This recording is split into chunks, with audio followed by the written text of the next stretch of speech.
there might actually be more founders than the world needs.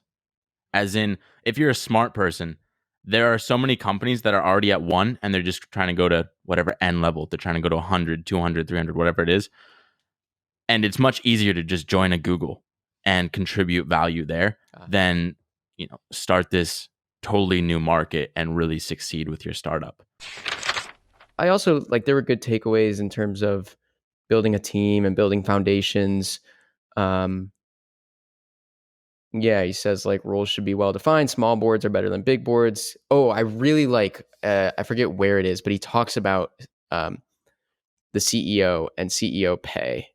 I think there's this tendency, especially in Silicon Valley, to found something and be the CEO and then take home $2 million a year in bonuses or whatever when you have a public offering.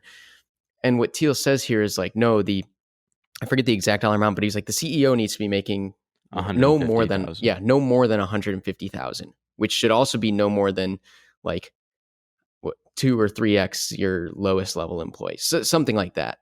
And I thought for someone who's as shrewd and as monopolistic as Thiel is, that was a really good point. And it's crazy, the things people are getting paid in Silicon Valley. Well, I don't know if it was as binary as this, but he's either they're the cap, no one can make more than the CEO. And that's good. You want people invested, having ownership, or they're the very bottom and they're taking no salary and just have all the skin in the game. Oh, that's what I really like. Let me pull it up. It was a graph. Okay. The founder paradox. It's chapter 14. And he's got a chart with negative traits. This is getting to your point about the founders having nothing or being capped at the top, or the CEO. On one side of the bell curve is negative traits. On the other side is positive traits. And it's a bell curve because most people are average. They've got some negative traits. They've got some positive traits. Then he's well, founders aren't normal people, and they tend to extreme those extremes. They tend to occupy the extremes of the bell curve. And sometimes founders occupy both extremes at once. They have really, really negative traits and really, really positive traits about them. And the example for that is founders or CEOs being cash poor, but rich on paper. Right? Am I supposed to add to this? I was it was interesting. We get to this all the time. It's why are all the most successful founders these immigrant founders who had nothing, who came here, who grinded, right? They were cash poor, but they're so rich on paper. It's because of this founder paradox where these founders are these types of people that can be at both extremes at the same time of this bell curve of traits. Here's what I felt like us. All right. I liked how, I don't know where in the book, maybe in the beginning, he talks about how there might actually be more founders than the world needs. As in, if you're a smart person, there are so many companies that are already at one and they're just trying to go to whatever N level. They're trying to go to 100, 200, 300, whatever it is. And it's much easier to just join a Google and contribute value there than, start this totally new market and really succeed with your startup. So he's actually kind of pushing people away. It's hey, this shit's hard. That's why so many fail. And I think we're sending too many people there when maybe more should just be focused on the 1 through whatever phase of company. Okay, but then he's also got the Thiel Fellowship to bring more people into founder positions instead of going to college, right? Yeah. I guess, it's limited. But they only take 20 to 30 people a year. Right. Would you, if you did it, I actually heavily consider this because, things were in line. I had a startup. It was pretty developed. And I was also a senior in high school. I was do I go to college or do I indulge in the Thiel Fellowship? What would you do if you did it again? And what was interesting was this video you sent me, which you should talk about. Because again, I think Peter Thiel gets this rep that he's so anti-college because of his fellowship. He's paying entrepreneurs to not go to college, but that's a clickbait headline. It's not true. What does he say in terms of going to college? There's a lot in that video. Well, one he talks about all right, who is he trying to appeal to? Like his big issue is student loans and debt. Like he is fed up with people spending hundreds of thousands of dollars and really just indebting themselves to the system when it's really just an insurance policy nowadays. Like that's why you do it. I've said this before. Like the reason why I like the Brown degree is like, I can always get a job. So it's That's the insurance there. insurance. Yeah. So he's basically saying, and he says this, he's like, I would still probably go back. He went to Stanford, then Stanford Law after. He'd still go back most likely, and usually says like, hey, if you're in, one of the elite top schools, it's worth going. But if it's like 100 plus in terms of the rankings, it's probably not worth it. He says it's not worth it, maybe, but his other point is like, go to college, fine, or don't go to college, fine. Just sit down and know why you're doing that. Why are you going through the motions? Why are you going and doing student council and being student council president and joining the football team and getting good grades and getting a perfect, why? Like, why are you doing that? And this is what we're starting to talk about in every single episode. Is like, sit down and just figure out why you're doing these things. I don't like maybe that's the ultimate purpose of this podcast is just if we can get a couple people to sit down and take out a piece of paper and write like, why am I doing this shit? Like that's his big question is like, people, just society expects me to do it, so I'm going to do it. No, question society, question this whole idea, and then maybe it's a truth that you don't adhere to. I wish I did hear that, because I don't think I did sit down 4 or 5 years ago and say, why am I going to college? Because I was pretty close to taking a gap year. I was pretty close to deciding like maybe I don't need to go to college. And then I went for the insurance, right? I think it's also something that people should do on an ongoing process. Like I want to do it now. Like, yeah. Why am I starting a podcast? You know what? Screw it. I'm going to do it tonight, and report on it tomorrow when we talk about your venture. True. So but, what? I got to come up with why I'm doing that?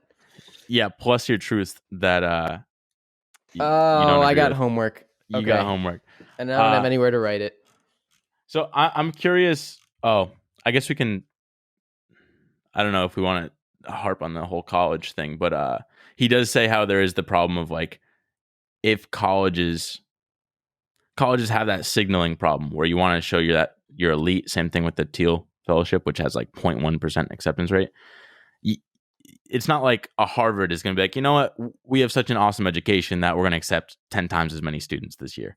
Because like, come on in, learn, and like even online, they could do it because it's infinitely scalable now. But they're not, because you don't want that elite status. And also the interesting thing too with parents that actually care. Oh, what he says is like, he realized that life is just this ongoing tournament, this competition of, when you get to say a Brown or a Stanford or something like that, you get in and like, oh, you made it. But what they should be telling you is like, oh, you made the first round, and now there's infinite more rounds. And everyone is way better than you, it doesn't stop. It never stops. So you really got to question why you're doing these certain things. I'm liking him more and more. I actually watched this Gawker versus Thiel documentary with Hulk Hogan. I forget the title of it. Nobody Speak, I think, on Netflix. Pretty good, but he was just villainized in this Netflix documentary, and I'm like, when you listen to these people, it's vilified. Thank you. Villainized. Jesus Christ, vilified. It should be villainized. Fuck that. In terms of like truths about the world that I don't agree with, or that people don't agree with, it should be villainized. Vilified. Where's there an F in villain? Thank you, Belky. So I think that's a lot of people. He's libertarian, so I find a lot of libertarians like you get their logic usually checks out. Vilified it means a completely different thing. Vilify means to speak or write about in an abusively disparaging manner. No, that's to right. To vilify somebody. Even with the dictionary, we don't know what it means. Villainized. I think vilified is the right word. I was just wrong. What were you saying? But basically, like you understand, like people are just scared with this contrarian idea, but you get to the heart of what he means, and a lot of it makes sense. So I would say read the book. Yeah, what's everyone's deal with libertarians? We should talk about that at some point. I know there's like some craze, like you can go way out, but I think there are a lot of libertarians. Like, I don't know, it's such a negative thing to be a libertarian, to be. We can talk about that another time. I also think it's fascinating to me because I'm all for it. I think there are a lot of areas where it fails, and I actually listened to Thiel talk about long-term societal costs. Villainize is a word, I think. Oh yeah, look at me. Look at us. Yeah, I just saw, I forget on what podcast or what show it was on, but someone was saying privatize roads, and like that's where you got to stop.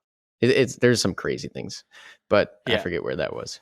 There here, real quick, couple other quick takeaways. Yeah. I like how with a company, with a startup, you're trying to build a cult, create this cult. No, he said don't do that. Well, you do.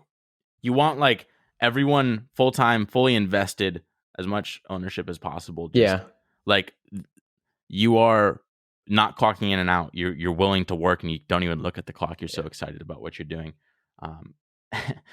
And also he talks about kind of the clean energy tech movement, clean tech, and how that failed. And he could tell it was failing because you'd have all these people coming in suits.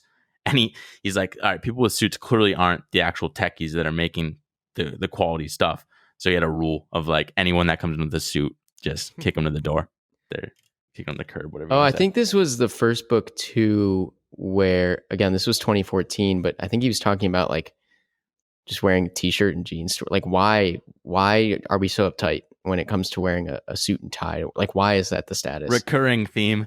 Be casual in the world. Yeah, exactly. And I remember when I read that 15 or 16, that's when I like stopped dressing up for things. You know, like if I had an interview, like I wasn't going in a button down. Like, well, that's just not funny enough. Sorry to jump in, but with like when I joined this dating company thing, they're like, don't be the tryhard that gets in a suit when he's going out to a nightclub. Like just wear a cool t-shirt or something. Just be a freaking normal person. Like just dress nice and casual. And that's actually a lot of people at Brown. Like you look at them and their shit looks elegant but casual and like normal. I think this Sigma made all of their freshmen wear suits like every Thursday. That was kind of funny. Just walking around campus in suits. Yeah. Oh, hazing. Last thing I want to make with not enough attention on sales, and there's this I forget the movie that they reference, but basically like, the nerds hate the sales guys because the sales guys are just hanging out, shooting the shit with people, but they don't realize like good sales looks like that. It looks casual, normal, and it's so important. He says it's at least as important, if not more, than the actual product itself. You need to be able to sell. Otherwise, you don't have cash flow. You can't grow the business.